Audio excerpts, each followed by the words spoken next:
All right, welcome back and thank you for staying with us. Now, following our phone-in segment where Nigerians shared their views on the recent military coup plot, we now turn to a deeper analysis on the fallout and implications on national security.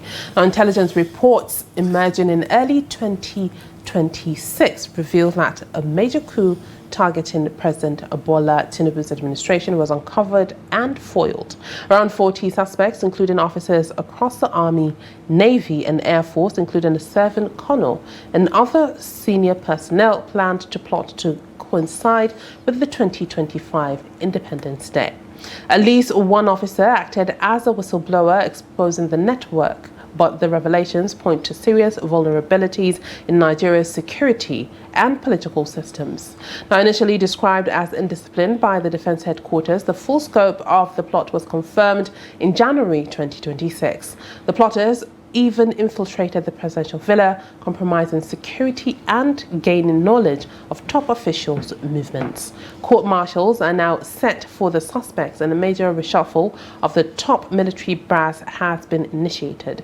Investigations are also probing potential civilian, financial and political links, including the name of a former minister. The implications are profound: erosion of military loyalty, gaps in intelligence and top-level security, risk of coup, contagion influenced by West African trends and strained civil-military relations. Structural and socio-economic drivers such as career frustrations, corruption and broader economic dissatisfaction also underline persistent risk to stability.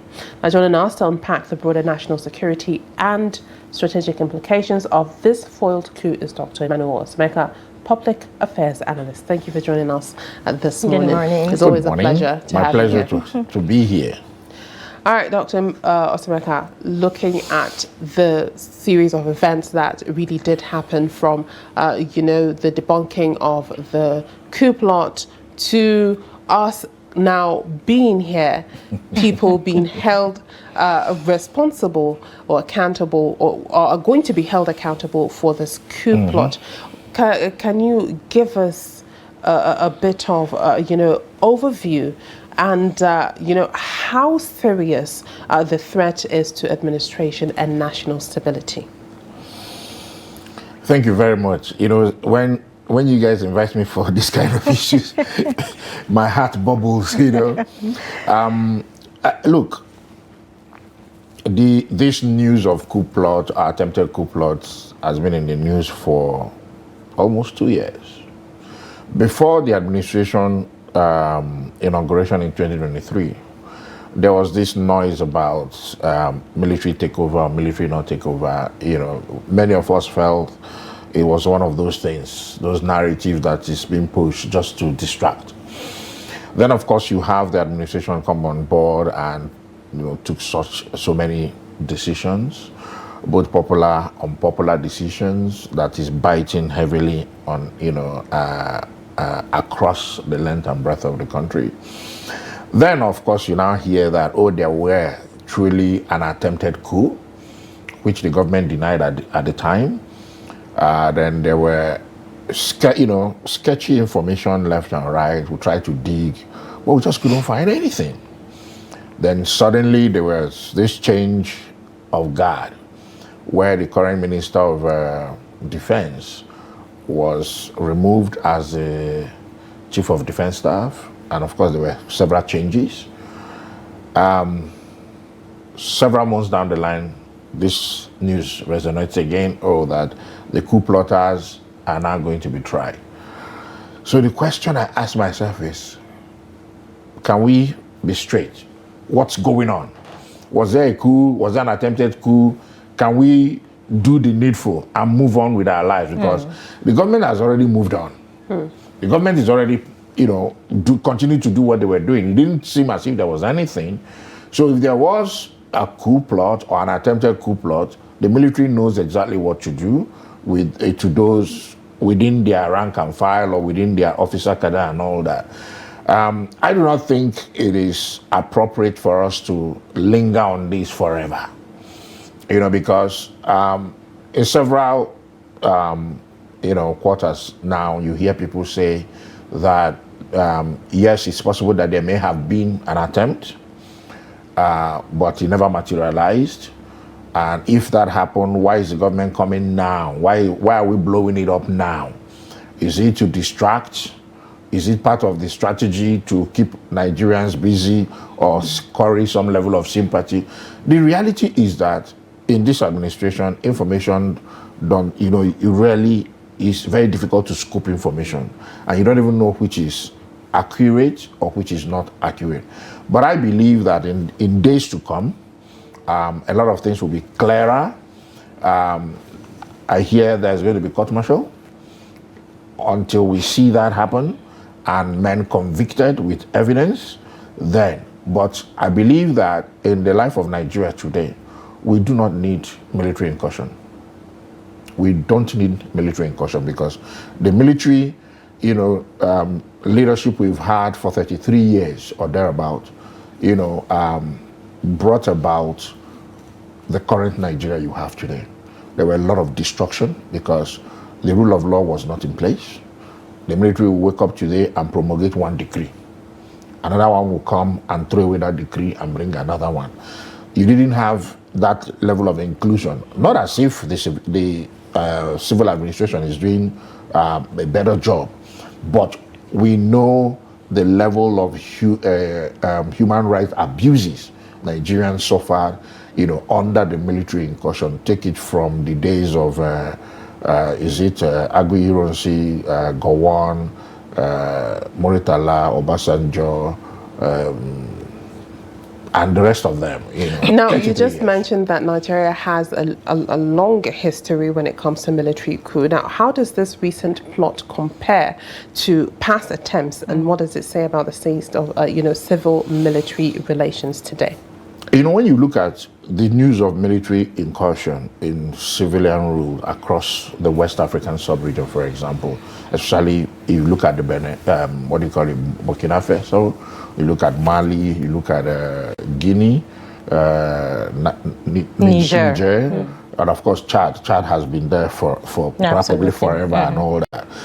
It seems as if it's the in thing of the moment where, of course, the attempted coup in Benin Republic, which Nigeria also went to, try to help to foil. You see that it's as if it's the rave of the moment where the khaki boys feel that the civilian government are not doing what they're supposed to do, so they should come in. And so once it happens in A and B and C, and it succeeds, of course, you expect the rest of them to try to attempt that. So I believe it is in that light that this may have happened. Now, from a national security standpoint, how serious is this alleged coup plot? I mean, does it signal deeper vulnerabilities within our institutions? I'm asking this because, if people inside the army can be able to, pull this out without any detection or no form of suspicion or what have you. I mean, for every military coup, for a military coup to be successful, it means it was not detected. Every military coup that succeeds shows that the guys that planned and executed it, kept it under wraps all through the beginning till it finally materialized. The fact that the coup was foiled shows also that the intelligence of the military is working. Howbeit one person telling on the rest of them. It only takes one person. It doesn't take 2-3 people. The reality is that even within the military hierarchy in the past, within the military administration, you also had coups and counter coups and coup attempts and all. Remember the Oka coup and all that, and so many other coups and all that. It was also, during Abacha days, they had several attempted coup as claimed by the administration at the time. They call them regime, not administration. But of course, you also recall the very last one, which would have taken the lives of our former president, Olusegun Obasanjo, and several other people. So the reality is that you cannot sit as a civilian government knowing fully well that the security you have is from the armed forces. When I mean armed forces, I mean the entire armed forces. So if your security is tied to those armed forces, and one day there's some form of attempted coup, there might be something you're not doing right that will make them to begin to think about that. It's also possible you are doing everything right. It's just that the military boys just want to try and see if they can come back to power and all that. So it's neither here or there. nor there. All right. Let us look at public trust when it comes to this particular issue. Now, the Defense Headquarters initially downplayed everything. Absolutely. And the arrests were called an indiscipline, right? What impact does this, delay in transparency have on public trust and national security perception? You see, that's why every time I keep saying that the government must do everything possible to, one, form elite consensus, to ensure that the people, believe them and their programs. It's not enough to churn out programs and policies and you don't look at how that program and policies cascade to the ordinary man on the street. Because when your policies and program touches the lives of the people on the street, that's where you win trust. That's where the people say, no, the government is trying, let's give them a chance.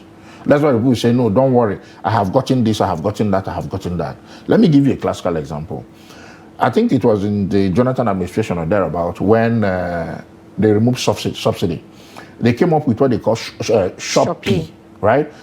Subsidy Reinvestment Something Program, all right? Subsidy savings.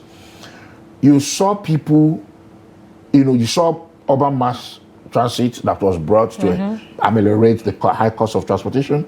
You saw taxes that were given to ordinary people, graduates, non-graduates, especially in the FCT and several other states of the Federation.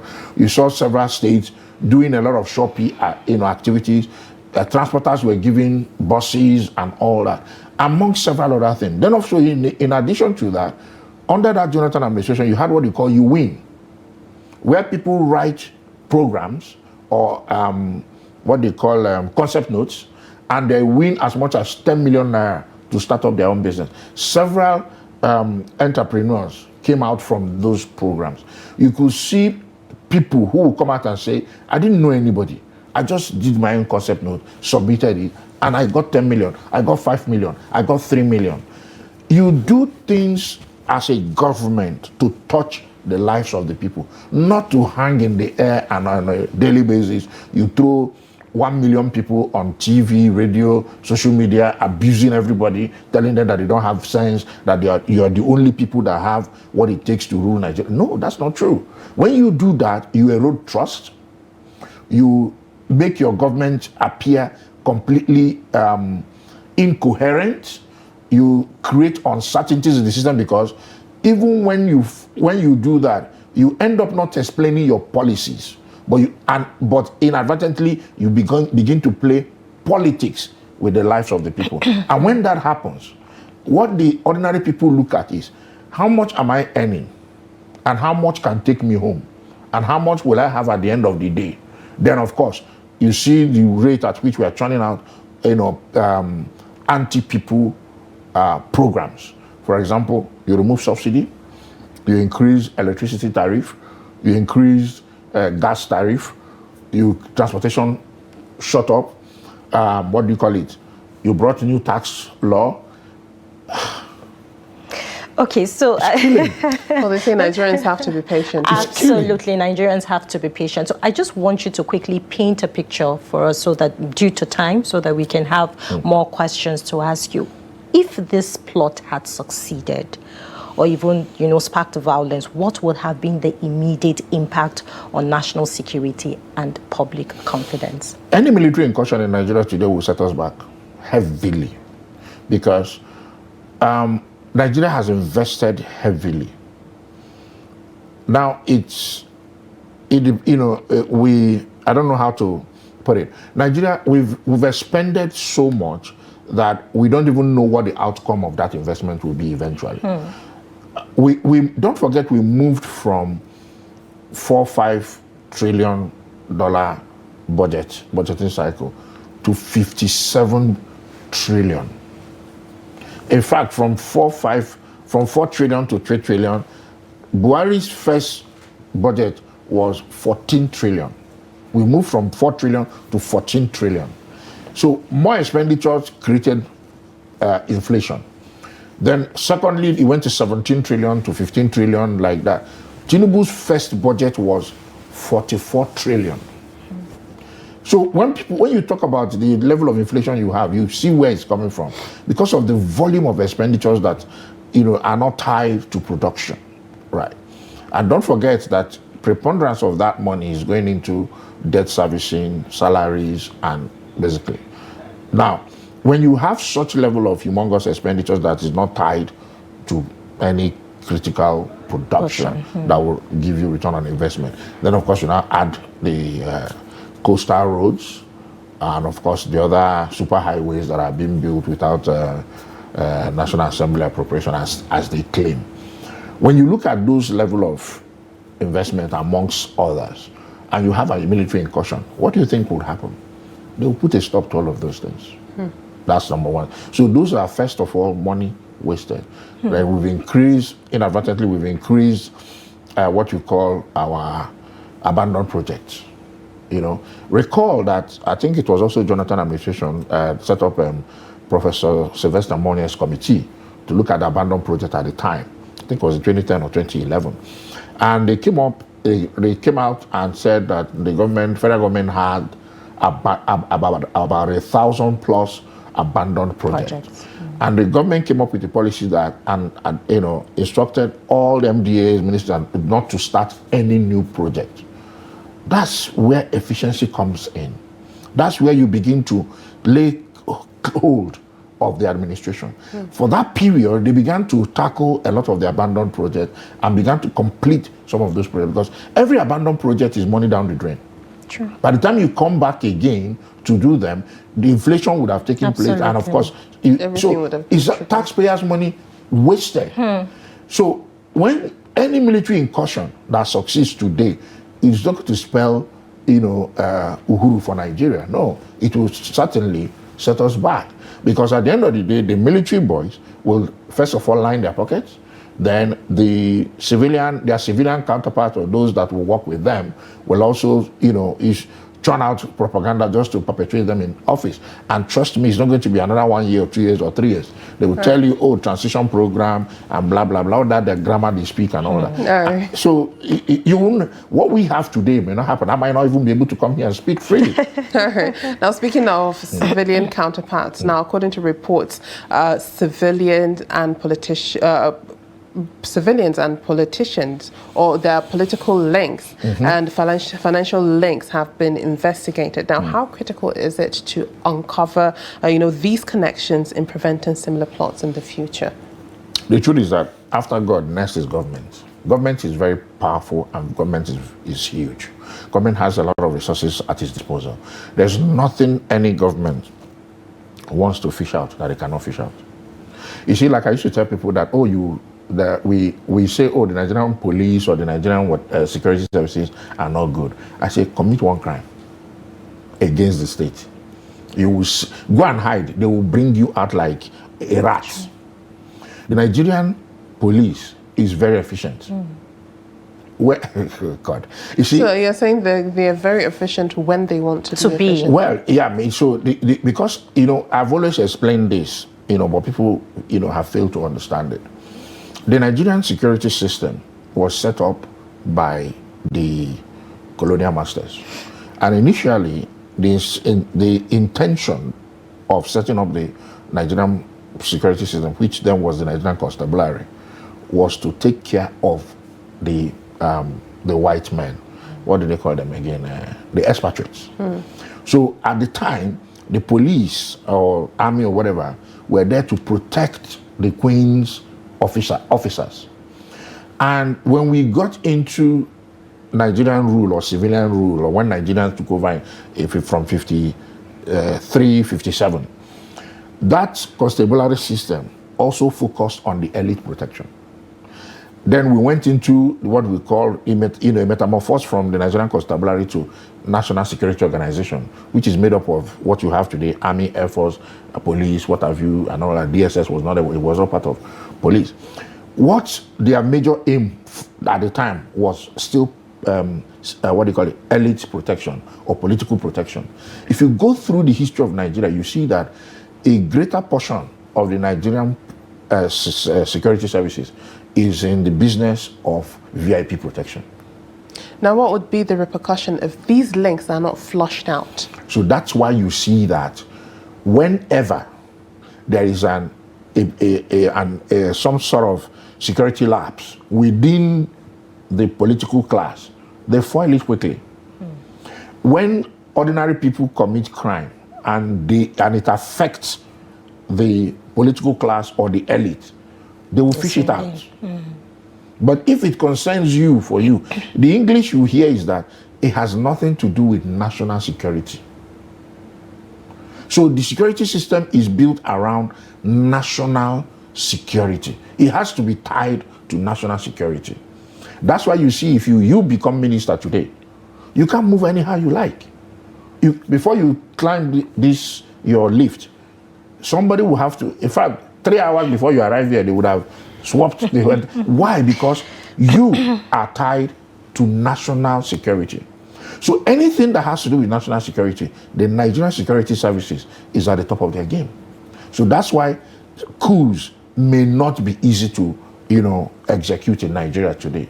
I'm not surprised that this coup was foiled. That's the truth. Because for a very long time, the security system has been built around making sure that we don't have military incursions again and again. Even during Buhari's time, I think there was something similar like that came where they played it down heavily. Okay, so the reality is that we must change our approach to security.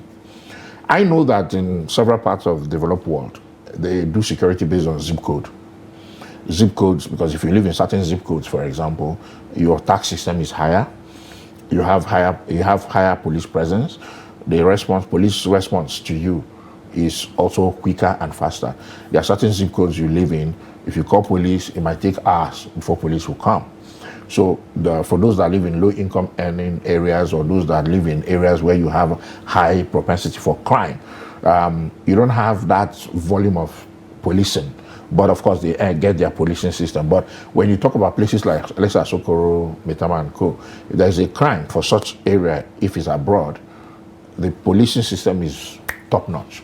It's always less than a minute's response. That's what you get. So that's what happens abroad. I don't think we have something similar like that, because in every big man's home in Nigeria or politically exposed person, you have retinue of police, civil defense, army, and the rest of them. Until recently, when the president said we're pulling out police, but there are some people who still have police protection. So who still have, in fact, some people move with truckload of military people. And the ordinary Nigerians is left, exposed. All right, then. So now, besides legal action, what structural reforms do you think are necessary to prevent incidents like this in the future? I go back to what I've always said. Where the reason why you have the president of America today behaving like a dictator and the military is listening to him is because the average American is living well. Even with the increase in prices of groceries, they feel, because they have electricity. Even with the cold, they have electricity. In Nigeria, I don't even have power this morning. I didn't sleep with power till this morning. There's no power. And I am supposed to be on band A. I pay on the average of 300-something thousand a month. But yet I don't have power. People who are living in, cold, very cold ravaging zones in the world, they have 24/7 power supply. And they don't pay half of what I pay. So the reality is that the basic amenities in Nigeria has turned to luxury. Until government is able to sit down and tell themselves the truth. Because for politics in Nigeria is the fastest means to prosperity. That's why we don't get what we are supposed to get. And by extension, you create bubble within the society. And when those bubbles are created, the people will continue to complain, so tune to TV stations across the country. What you hear is hunger, insecurity, lack of, I went to visit a friend's mom at the hospital yesterday. Federal Medical Center is filled to the brim. They don't even have enough medical staff to treat sick people. You find 1, 2 doctors making rounds endlessly. It's not done anywhere in the world. These are basic things, basics. United Nations, what do you call it, Sustainable Development Program, talks about access to health, access to education. See, we're not even meeting these basic things. And these are the core of the human development in the indices. So when you take care of all these things as a government, you will rest assured that you won't have skirmishes coming from, because the military boys are still ordinary Nigerians as well. They go to the same market that the regular people go to. They enjoy electricity or zero electricity. So we have a huge national problem in our hands until our politics is centered around delivering good governance to the least of Nigerians. Then we can say, yes, we are ready. Otherwise, you will continue to hear things like this. All right, thank you very much, Dr. Emmanuel Osemeka, for shedding so much light on the implications of this attempted coup, or should I say coup plot? Thank you very much. My pleasure. Absolutely. God bless you. All right, that is all we have for this segment. We'll be going on a quick break. When we come back, we'll be looking at the front pages for national dailies and see what made it there, so make sure you stay tuned. We'll be right back.